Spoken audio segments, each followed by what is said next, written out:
لیلة القدر خیر من 1000 شهر. شب قدر یک شب استثنایی است. درهای 7 آسمان همه باز میشه. تنزل الملائکه و الروح فیها. اینجا روح یعنی جبرائیل و الملائکه فیها، ملائکه یعنی کل ملائکه. در بلاغت اگر عام ذکر خاص بعد از عام انجام گرفت،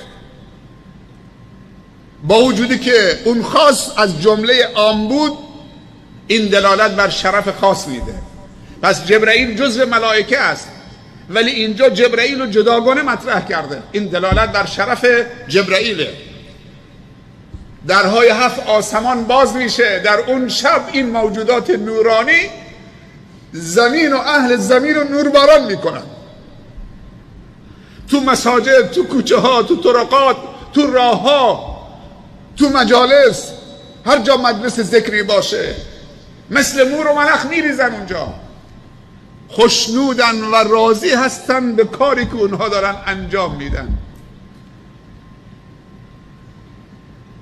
پیامبر صلی الله علیه وسلم میفرمایند، ارشاد میکنه امتشو، واقعا دلسوز بوده، میگه اذا مررتم بریاض الجنة فارتعوا. قالوا وما ریاض الجنة یا رسول الله؟ قال حلق الذکر.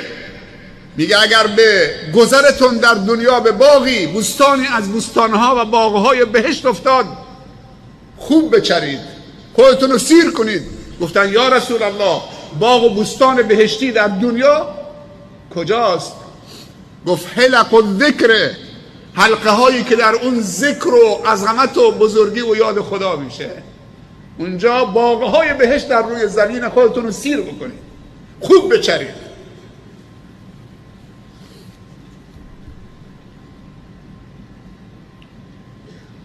در شب قدر آرامش کامله.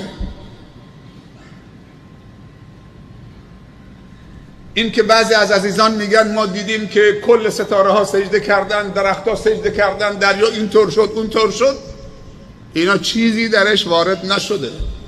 هم به آرامش کامله برای بندگانی که واقعا خدا بهشون آرامش داده. الا بذکر الله تطمئن القلوب. در این ماه مبارک رمضان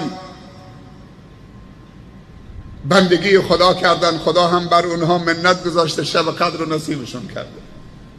سلامون، چیزی که در وصفش آمده، سلامون، آرامش و سلامتی و امنیت.